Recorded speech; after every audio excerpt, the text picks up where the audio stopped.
Hello everyone, it's Jakes.gfx and welcome to my first video on my YouTube channel. Now today what I'm going to be doing is I'm going to be showing you guys how to do 5 simple transitions including a cube on Funimate. Now if you don't know what Funimate is like the best editing app in the world.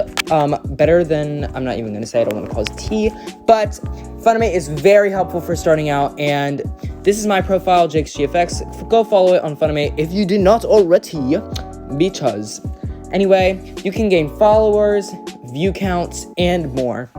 You can also get what's called a lit and a feature. Funimate will like your video for a lit, or it'll put you on rising for a feature. Now, if you go to the homepage, all the featured and lit ones are posted up here. They get so much views. It's so insane. It's like TikTok, but for edits. Now, I'm going to be showing you how to make simple transitions with Funimate and with keyframes. Now, to start a project, what you do is press the plus button over here. Okay, so once you're ready to edit your video, you click on this button right here. I'm blurring out my camera roll because y'all ain't seeing what I'm doing. No. Here you go. You have your 2 clips on your timeline like this. Now, it should play back and look something like this. I don't want to be one of those really slow-based tutorials where you have to go back and flip the screen and go open your tabs and stuff. It's really annoying, so I'm just going to do this all in one, like, little thing. So what you're going to do is keyframe. You're going to tap on, You're going to tap on keyframe right here down on the bottom part. Then, what we're going to do is we are going to be doing a rotation transition. Now, what this is required to do is, it's really easy once you get the hang of it. What you're going to do is tap on rotation. Now you have this little thing that like does your photo.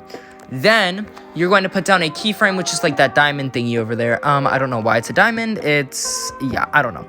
Then go to the end of your clip right here. Then put another diamond. Now, before you do anything, absolutely what you need to do on your clip is you need to go do motion blur and you need to enable it all the way to 100. It makes your edits look so smooth, like I cannot even tell you. Also, what you want to do is you want to go to mirror and press one of these mirrors. This is for square mirrors, which square mirror looks like this. And then blended mirror, which I call blended mirror. Blended mirror just makes it look like that, like reflected. Okay, so how we're going to do our rotation transition is you start at your clip with 0 and then go to the end of your keyframe and I like to go to about 150. It makes it really smooth, 120. It makes it really smooth. Now, I'm going to introduce you to what is called a graph. A graph is this thing right down here. And what a graph is, it's so special. It makes your edits smooth, like really smooth. So what I usually do is I usually pick this top one when transitions go into transitions. So like pick that one right there. And look, it already looks like a transition. Let's play it back. See, it was kind of like a transition spin thingy. Anyways, what we're going to be doing is next we're going to be doing the second part for our transition, which is we're going to put a keyframe right here. Keep it at 120 right there. Then go to the end of our clip. Actually, you don't want it right there. What you're going to do is go to negative 120 instead. So you want to go this way and go to negative 121, because that was my end. No, it was 120. Sorry, I'm confusing you guys. Okay, so what you're going to do is end it right there. So then look at that. So when you end it right there, it already looks like a circle. Now this does not look smooth at all. So what you're going to do is bring this last keyframe down to 0. And now you want to watch it back. There you go. That is almost a transition. But what did we forget? Right here. There's no graph on this clip. For ending out transitions, you would use these bottom 3 transitions right here. I typically use the same one as your top one and bottom one to match. It looks more smoother. So here's how your first transition looks.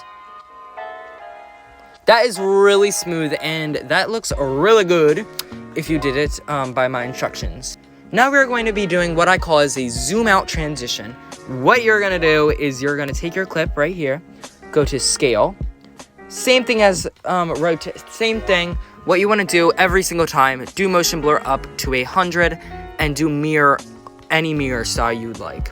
it makes it look 100 times more smoother, and but this time you absolutely need the mirror on. What you're going to be doing is putting a keyframe at the start and then putting a keyframe at the end of the clip. But what you're going to do is you're going to zoom out. As you're zooming out, you're going to notice on the sides that it starts to blur. Oh, okay. You're going to notice that it starts to blur. What you're going to be doing is pressing on keyframe. Press any of these three. Why not use this last one? It's going to be a little fast going in, but whatever. So it's going to be like that. Like that. That's how you want that last one to be.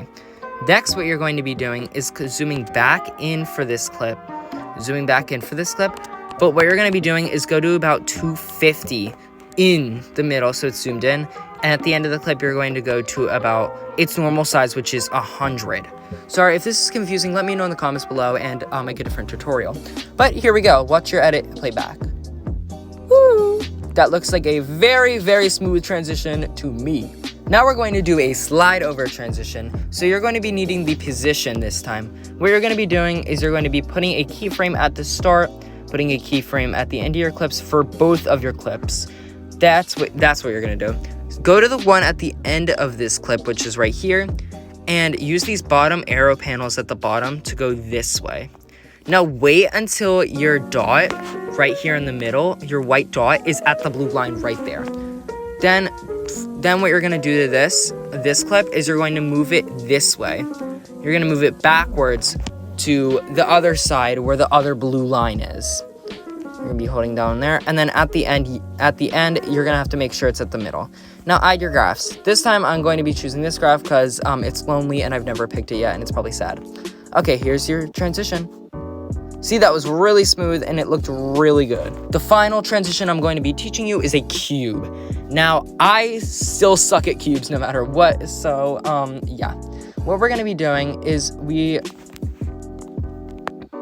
if on your clips you do not want do not have mirror enabled for any of your clips, what you're going to do is do this. If you don't want your background color like this, go to right here, this like dot, and you have all these background colors. Why not? Let's just do this.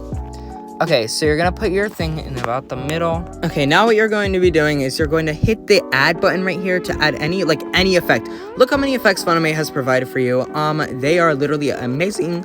What you're going to be doing is searching effect and going to, not egg. Okay, not egg. You're gonna be typing in cube to make the cube, obviously. Next, what you're gonna be doing is putting a keyframe right here and a keyframe at the end of your clip too. Next, what you're going to be doing is doing the same thing by putting a keyframe at the start of this clip and at the end of this clip. Yeah, so it looks like that. Okay, once you have all your keyframes lined up by this, just do the same steps. If you want to do a transition that goes this way with your cube, that's fine. If you want to do one with this, you have to set up your keyframes again. Now what you're going to be doing is going to the end of this clip and going down to about, I like to do 130 when I do these kinds of transitions, and make sure you hit this graph, this one, when you're doing a cube, so it looks like that on your way down. Next, what you're going to be doing for this clip is going to, negative, yes, I am such a pro, negative 130, and then this will automatically go to 0. Click your other graph, and I'm pretty sure motion blur is already enabled, it is.